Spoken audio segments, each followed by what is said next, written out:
Marikit Park pala to. Marikit Park. Tangin na gago ko. Checkpoint. Meron? Ayun o.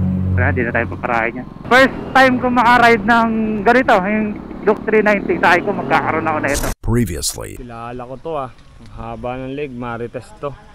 Empanada ako na lang po yung bibili doon. Magkaiwalay. Busog muna, let's go.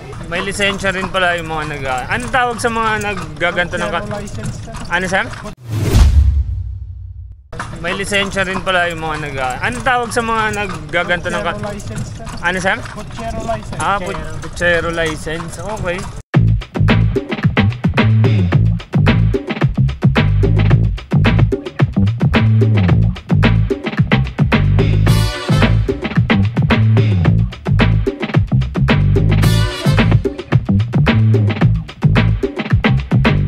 Hindi rin pala talaga siya basta-basta pinapahawak sa iba. Ang kabayot kalesa, kumikita din kasi kaya may tax din. Okay.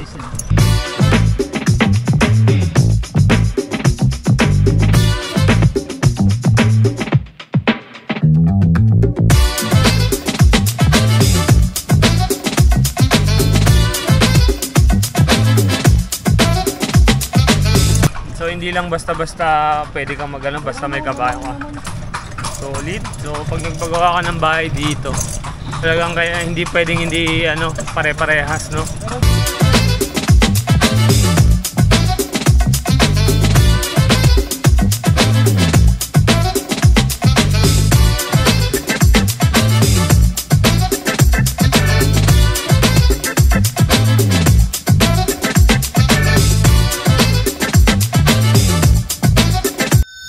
What's up guys, welcome back for another video and time check 8:38 in the morning. So going kami sa Ilocos Norte, mainly sa Patapat. So kasama pa rin natin syempre si Spiker sa kaliwa hanggang sa dulo ng mundo.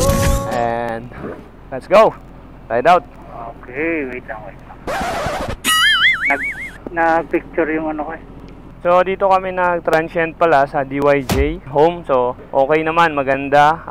1-2, dalawa na kami. At may food hall din sila. Pwede kayo magpaluto ng almusal or pagkain. Maganda rin area, maayos yung parking, safe naman. Salubong yung hangin dito ah. Yun sana yung panahon, no? Hindi may tamang pahinga pa, no? Parang hindi nakakalas pag yung panahon. Oo. Okay lang mag-ride. Dito rin tayo pumasok kahapon. Papadiretso niya na tayo. Ito na yata yung bigan ni Art. Diyan. Ayun. Kaliwa. Videoan na lang natin. Welcome to Bigan.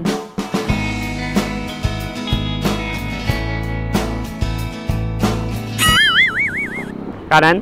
Kanan. Subic pala ito pa kanan eh. Oo nga na. Abot ba ako dyan? Bukat. Tayo ng truck to, ayaw ko pasingitin. Maluwag na.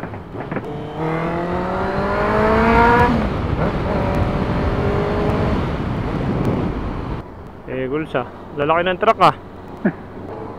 450 na.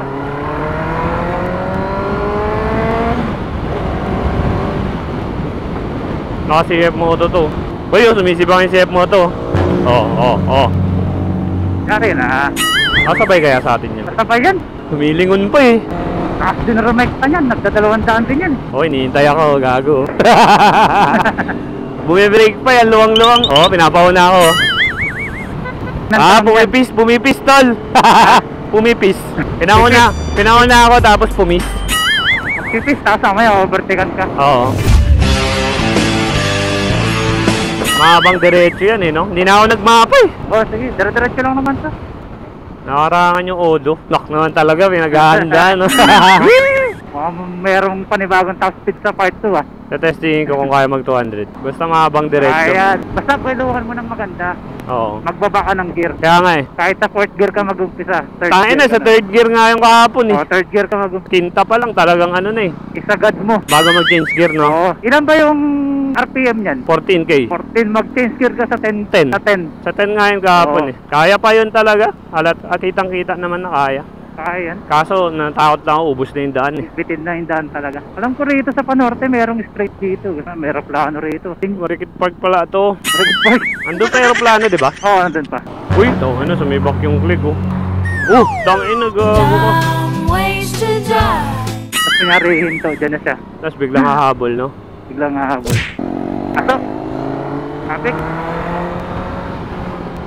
Checkpoint. Meron. Ayun na. Wala, di na tayo paparahin niya. Busy isa. Yung isa, nasa gilid din. Ayan, ayos. Sige, rekta. Kumakain pa si Kuya. Kumakain na, puta mo. Gutom ah! Ito rin siya, may kausap. Ayun na, solid ka. Kunyari, nag-aayos sa sapatos. Ganun sana. Busy sila. Okay yan, may highlights. Tangin ang layo ah, meron pa dito. Isa yung mga tumakas yan, mga tumakbo na Mata- para dito. Tumatawag na kay Mayor yung ano, nahuli. Ayun pala yung kausap niya dun, no? Pasok. Minor. Busina pala eh, pwede gamitin eh. Sa akin, pang Innova. Kaya, Yung mga pulis dito nagka-traffic oh. kaya nga eh. Sa iyong ngiti ako'y Tingin yung bata eh. Ano na to, pinakabayan na no? Bayan na. Ba't ganun? May City Hall doon, tapos may City Hall din yata dito. City Hall ba yan? City Hall 2. Pamilihang bayan. Palengke lang pala. No? Oh, color yellow ano nila oh. Mga pala dito sa norte. Dito lang si CFG kasama mo sa problema.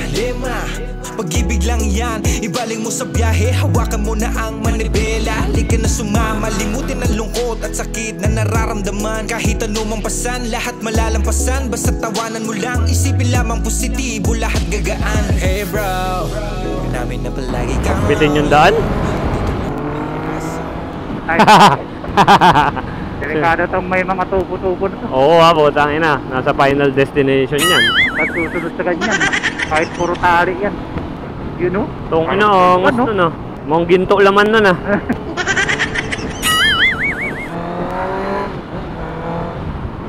Away Church. Yun, maganda. Laki nun. Sa ano yan mismo? Sa lawag. Kargado yung nakaka-KTM mo. Dalawang absolute. Ang daman ko, mahalog-alog eh. Nagpabounce eh. Ano ba 2 liters? 2 liters. Naganda lang sa big bike, kahit kwarta kinta, ang taas sumatak paakyat eh, no? Oo. Lakas talaga. Yun ang ganda ng daan, no? Paangat yan eh. Mas! Pakita mo dito ka! Ang bilis bababa. October ka na lang, pagasta tayo. Perfect gear nga tayo eh. Naka-intercom, Oo. okay yung motor. Na full vlogging gear. Wala ka nang po-problemahin. Gala na lang. Lately na lang din kasi ako na ano sa motor-motor. Last year lang. Etong year lang na to ulit. Okay naman yun, kasi inuuna mo yung business. Oo. Wala siya sa listahan ko dati. Sarap kasi magmotor eh. Yung nag-vlog na ako, yun na. Tangin na, doon na nasimulan. Nakakatanggal stress eh. Susumahin ko siguro, nagastos ko na sa ano, baka nasa 300k na eh. Lahat-lahat. Oo. Lahat-lahat na ano, yung mga gastos ko sa ano, sa pagmumotor na related.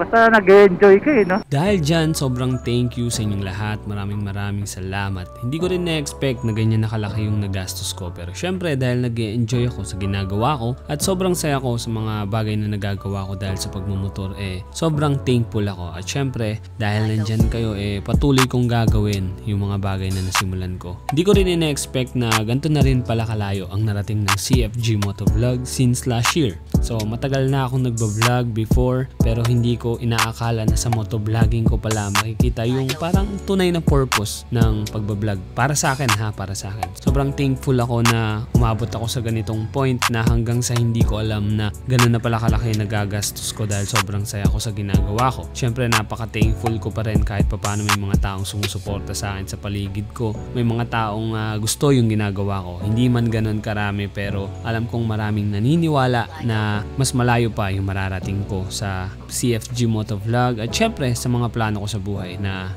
kahit kailan hindi ako makakalimot sa mga taong kasama ko ngayon at sa mga taong dadating pa at susuporta sa CFG Motovlog. So unang-una syempre maraming salamat sa mga kaibigan ko at syempre sa asawa ko na talagang full support sa lahat ng ginagawa ko at mga bagay na nagugustuhan ko at binibili ko talaga namang sinusuportahan ako. So napaka-thankful ko dahil ang sobrang blessed daming biyaya na binibigay sa akin at syempre hindi ko rin naman nakakalimutan na magbigay sa iba at syempre mag-share sa maraming tao. So this is CFG Motovlog.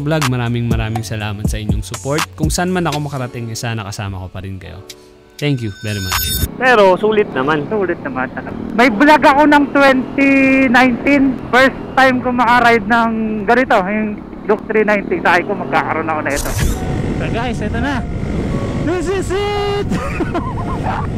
Alam niyo yung pakiramdam na kinakabahan, na excited, na hindi mo alam yung gagawin. Ayun, Nagkaroon. kakatotoo. Sabi ko, pa nagkaroon akong 390, di na ako lalabas ng bahay. Baliktad pala. Puro labas, no? Puro labas ng bahay. At least, di ba? May pinuntahan. May pinuntahan na, may pinupuntahan pa May ngayon. pinupuntahan pa. Enjoy ka pa. Importante dun eh, nag-enjoy ka sa ginagawa mo eh. Mahirap yung Tatanggal la berya sa mahabang biyahe. Pagsakay ka, ikaw ang aking pahinga. Malabong maubos ang gasolina maiga. Si CFG nandito pa rin, dahil nga sa'yo ay nagawa ko sumaya. Tinupad ang mga plano, kasi ikaw ang inspirasyon. Lahat ng ito ay para sa'yo hanggang marating ang destinasyon. Ikaw ang init sa'kin na pumapawi sa malamig na gabi. Nakatitig sa langit habang yakap ka't sinusulit bawat sandali. Dahil ikaw ang aking panalangin, tinubad sa'kin ang may lalang. Di na kailangan pa sa iba hanapin yung tunay na pagmamahal. Nasa'yo na, ikaw ang himig ng puso ko, at sa'yo